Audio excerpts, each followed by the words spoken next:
राधे राधे गुरुजी। हाँ। मेरा एक प्रश्न है, मैं बचपन से देखती आ रही हूँ, जो लोग नियम धर्म कर्म से मन से बहुत भक्ति करते हैं उनके जीवन में बहुत कष्ट है। सबके जीवन में कष्ट है जो भी भक्ति करते हैं। मैं भी ठाकुर जी को मानती हूँ, उनके इर्द गिर्द ही मेरे विचार रहते हैं, लेकिन इतने नियम मैं नहीं पालन कर सकती। जो थोड़ा होता है वो मैं करती हूँ, लेकिन जो ज़्यादा नियम पालन करते हैं इतना कष्ट में रहते हैं, फिर भी उनके साथ तर बतर उल्टा होता ही जाता है। तो कहते हैं कि ये सब कर्मों का खेल है, उनके कर्म है, जैसे वो कभी कुछ पिछले जन्म में किया होगा, कभी इस जन्म में किया होगा, उनका फल है उनका दुख।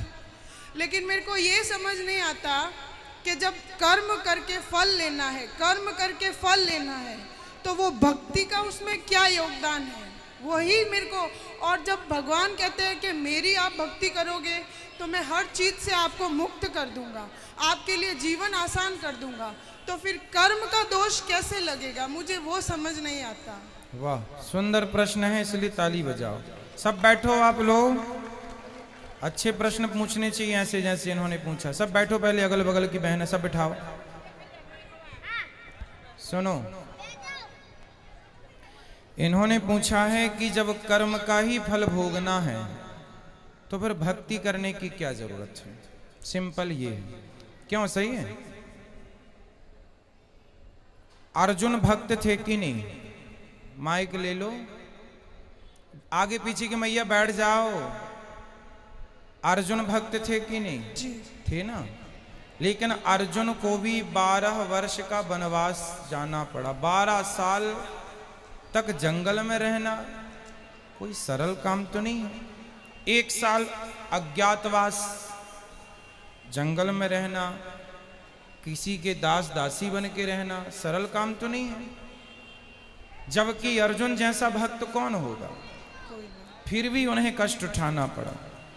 भगवान राम तो स्वयं भगवान थे, 14 साल का कष्ट। माता सीता तो साक्षात लक्ष्मी थी, फिर भी दर दर की ठोकर जंगल में लकड़ियां काट काट के बच्चों का लव कुश का लालन पालन किया। इसी प्रकार अब आप कहते हैं कि जब हम भक्ति करें तो फिर कर्म ही का फल भोगना है, तो भक्ति का अर्थ क्या? बात ऐसी है बेटा कि कर्म तो अपनी जगह है,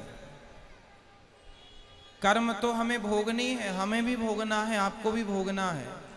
भक्ति सिर्फ इसलिए की जाती है, इसलिए नहीं की जाती कि भगवान हमें पैसे वाला बना दें, भगवान हमें धन धान्य से भर दें, घर में सब कुछ हो। भक्ति का मतलब पैसा पाना नहीं, भगवान से बेटा बेटी मांगना नहीं। अरे भगवान की भक्ति आपको जो देगी, कोई कर्म में इतनी ताकत नहीं है कि आपको वो दे सके। अब उदाहरण से समझो, विभीषण को लंका का राजा बना दिया, क्या विभीषण का कोई ऐसा कर्म उसे राजा बना सकता था? कर्म अच्छे करता था फिर भी लातें खाता था, रावण लात मार के निकालता था, उसके कर्म का भी उसे दंड मिला। पर भगवान की भक्ति जो की, उस भक्ति का भी फल, कर्मों का फल यदि मिलता है तो भक्ति का फल भी मिलता है। थोड़ा सा देर है। विभीषण को भक्ति का फल मिला। उस कोई व्यक्ति ऐसा कितना कर्म करता कि वो लंका का राजा। भगवान कर्मों के फल को नहीं देखते कि तुमने भक्ति हमारी कितनी की। जब भक्त शरण में चला जाता है तो भगवान भूल जाते हैं कि कितना बड़ा पापी और पतित है, उठा करके राज सिंहासन पर बिठा देते हैं। दूसरा सुग्रीव, सुग्रीव भी लातें खाता था भाई की, दर दर की ठोकर खाता था, उठा के बिठा दिया। तो भगवान बेटा, भगवान जो दे सकते हैं कोई नहीं। इसलिए गलती हम लोगों की है कि हम उम्मीद क्या करते हैं, हे भगवान हम तुम्हारे इतने बड़े भक्त हैं, तुमने हमें बेटा भी नहीं दिया। हे भगवान हम तुम्हारे इतने बड़े भक्त हैं, रहने को घर भी नहीं दिया। हे भगवान तुम्हारे हम इतने बड़े भक्त हैं, हमारा पति नहीं सुनता, बेटा नहीं सुनता। भगवान की भक्ति का मतलब ये नहीं कि तुम्हारा बेटा सुने, तुम्हारी बेटी सुने, तुम्हारा घर बन जाए। जो भाग्य, सुदामा ने सारी जिंदगी गरीबी देखी है, क्या सुदामा से बड़े भक्त आप और हम हैं? क्या हो सकते हैं? नहीं। लेकिन सुदामा से ज्यादा हमारी शिकायतें हैं। सुदामा की तो एक भी नहीं थी, सारी जिंदगी भीख मांगकर गुजारा किया, सारी जिंदगी भगवान की भक्ति की, और मांगने नहीं गए, 4 मुट्ठी चावल अपनी हैसियत के अनुसार देने गए। जब सारी जिंदगी उन्होंने भक्ति की और फिर भी गरीबी में रहकर शिकायत नहीं की, तब भगवान ने देखा कि भक्त पक्का है। 50 रुपए का घड़ा जो खरीदती हो ना मेरी बहन, उस घड़े को भी कुम्हार हफ्ते भर पकाता है भट्टे में, महीनों तक पकता है वो, कम से कम 10 दिन की आग तो देता होगा, तब जाके वो काले से लाल होता है, माटी पक जाती है तो लाल हो गया। अरे घड़े को भी पकने के लिए आग में उसे डालना पड़ता है। तो भगवान जब अपने भक्त को पकाएंगे तो थोड़ा तो दुखों की आग में तपाएंगे कि देखें कितना कच्चा कितना पक्का। इसलिए हर हाल में गोविंद का स्मरण करो और ये मत कहो कि हमें भगवान से कुछ चाहिए। लोग कहते हैं कि भगवान के भक्तों को दुख मिलता है। अरे जो भगवान का सच्चा भक्त हो जाएगा उसे पता ही नहीं चलेगा कि दुख क्या चीज है, उसे तो सुख ही मिलेगा। गोपियों को भगवान की याद में रोने में भी सुख था, कैसे कहें हम कि ये दुख था। इसलिए जो हो गया उनका वो दुख तो है ही नहीं। दुख तो वो लोग दुखी हैं जो कोठी बंगलों में रहकर भी जो ईश्वर को भूला पड़ा है वो सब दुखी हैं, और जो ईश्वर की शरण में है याद कर रहे हैं सब सुखी हैं। अब उस सुख को आप दुख मान रहे हैं वो अलग विषय है। इच्छाएं ज्यादा है ना बेटा आपके अंदर, इसलिए वो इच्छाएं आपको दुखी बनाती रहती। इच्छाएं छोड़ के एक बार शरण में चले जाओ, वो कभी ना पाया होगा आपने जो शरण में जाकर के प्राप्त हो जाएगा। एक बार सच्चे होकर जाना। गुरुजी एक प्रश्न और है, जैसे मैं आसपास देखती हूँ, मेरे आसपास जीवन में भी देखती हूँ, जो भक्त है चलो उनका मैं समझ गई कि वो दुख है क्यों है, भक्ति का क्या महत्व है, लेकिन जो भक्त को दुख दे रहा है, जो उसको गाली दे रहा है, उसको उस चीज़ का एहसास भी नहीं होता।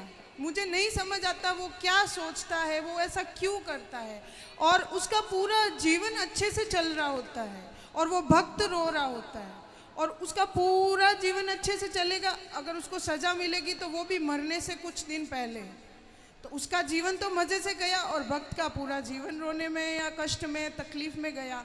तो फिर उसका भक्ति न करना या करना, उसमें क्या उसमें अंतर हो गया। फिर वो तो दुख दे के मज़े कर रहा है, अंत में 4 दिन भुगत लिया और फिर चल लिया। वो बेचारा भक्त पूरा टाइम रोता रहता है, गाली जो खाता भक्त होता है ना बेटा,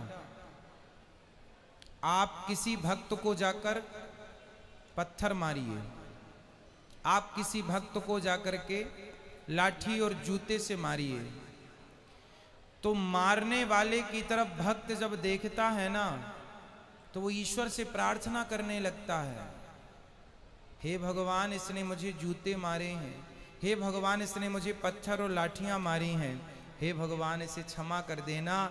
क्योंकि भगवान बड़े गुस्से में आ जाते हैं जब कोई भक्त को मारता है। पर वो भक्त, आज की कथा सुनी आपने, द्रौपदी के 5 बेटों को मार डाला था अश्वत्थामा ने, और भगवान ने पूछा कि बता क्या करूं इसके साथ, तो द्रौपदी ने क्या कहा, छोड़ दो छोड़ दो। कोई भक्त यदि बदले की भावना रखे बैठा है तो भक्त हो ही नहीं सकता। भक्त तो ये चाहता है कि इसने गलती की है पर भगवान इस पर क्षमा करना, और भगवान क्षमा करते नहीं हैं। विभीषण को लात मारा रावण ने, मारा लात मारा भगवान ने, भगवान को भक्त को भगवान ने कहा रावण तुमने मेरी छाती में लात मारे होते ना मैं तुम्हें माफ कर देता, तुमने भक्त को मारा है इसलिए माफ नहीं सर्वनाश करूंगा, कर दिया। एक बात बताओ कि जब तक रावण ने विभीषण को लात नहीं मारा तब तक राम जी ने लंका में एक भी बाण छोड़ा हो, एक भी नुकसान किया हो लंका का, तो मुझे बताओ।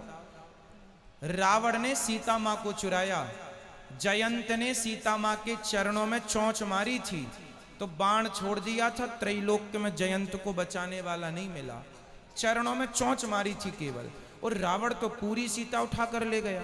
तो क्या राम जी बाण वहीं से बैठे बैठे ना मार देते, रावण तो मर जाता। लेकिन नहीं, राम जी ने कहा कि रावण भले मेरी पत्नी का हरण किया हो, लेकिन मेरे भक्त को रोटी खिलाता है विभीषण को, इसलिए मैं बाल भी बांका नहीं करूंगा। लेकिन जब उस भक्त को लात मारा तो राम जी ने सर्वनाश कर दिया। भगवान कहते हैं तुम मुझे लात मार दो, सह लूंगा, मेरे भक्तों को मारोगे विनाश कर दूंगा।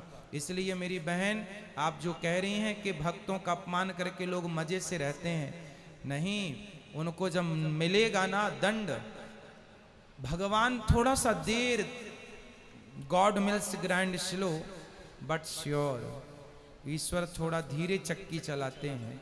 पिसता है उनके घर आटा धीरे, पर पिसता जरूर है। हिसाब तो पाई पाई का रखते हैं ना भगवान। जब देंगे ना तो खूब नानी याद आएगी। और आप ये मत सोचो जैसे मैंने, आप भक्त हो और मैंने आज आपको अपमानित किया, आपको मारा मैंने, तो आप तो भक्त हैं, आप तो मेरे से कोई ना कुछ ना कहेंगे और मैं तो मौत से रह रहा हूं। लेकिन मेरे जीवन के आखिरी तक और जो अगला जन्म होगा, वो सारे जन्म में इस जन्म का ये दंड भोगना पड़ेगा। कोई अंधा है, कोई लंगड़ा है, कोई बहरा है, क्यों है? किसी जन्म का तो हिसाब चुक रहा है ये। क्यों लोग घिसट घिसट के चल रहे हैं? क्यों चप्पल पांव में ना पहन के हाथ में पहनना पड़ रहा है? ये आज का ही कर्म दंड थोड़ी है, ये किसी ना किसी जन्म का कर्म दंड ही तो भोग रहा है।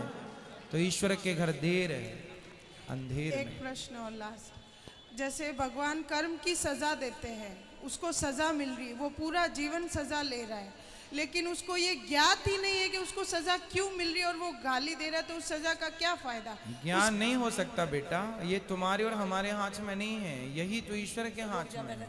मिलेगा बस, ये श्योर है, ये कन्फर्म है, बट ये नहीं कन्फर्म है कि आपको किस दंड पाप का। भीष्म पितामह को बाणों की सैया मिली। भीष्म पितामह ने कहा कि मैंने तो कोई पाप नहीं किया, मैंने तो कोई अपराध नहीं किया, मैं तो अपने 20 जन्म पुराना मैं जानता हूं। भगवान ने कहा 20 जन्म तक तो जानते हो, 20 जन्म के पहले 21वां जन्म देख लेते तो मिल जाता। एक सांप को कांटों के ढेर में फेंक दिया था 21 जन्म पहले, उसका दंड आज मिल रहा है भीष्म पितामह को।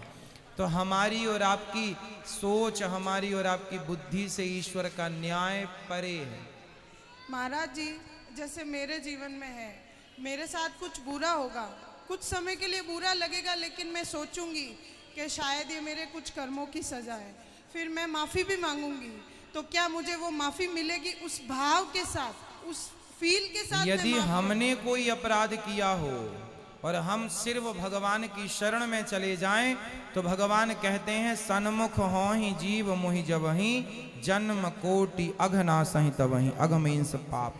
जो मेरे सन्मुख आकर मेरा हो जाता है, मेरे में आत्मसमर्पण कर देता है, मैं उसका हो जाता हूं और उसके सारे अपराधों को क्षमा कर देता हूं।